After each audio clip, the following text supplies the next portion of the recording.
میں نے بہت سی احادیث بیان کی ہیں، بہت ساری باتیں اسلام سے اٹھا کر بتائی ہیں، لیکن یہ باتیں بعد میں آتی ہیں۔ جو پہلا ٹاپک اور پہلا سوال اور جو پہلی چیز ہے وہ یہ ہے کہ کیا ہم مسلمان ہیں؟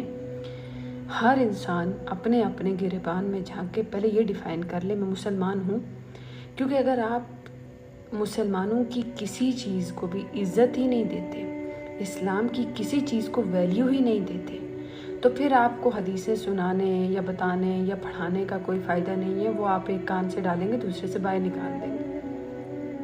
لیکن ہمیں پہلے یہ ڈیفائن کرنا ہے کہ کیا ہمارا ایمان ہمارے اندر ہے؟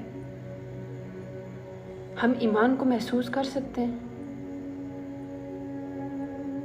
کیونکہ جس طرح کا سوسائٹی اور جس طرح کا میں دیکھ پا رہی ہوں، اگر اس سچویشن میں چلی جاؤں تو میں تو گارنٹیڈ کہہ سکتی ہوں کہ اس سچویشن میں جانے کے بعد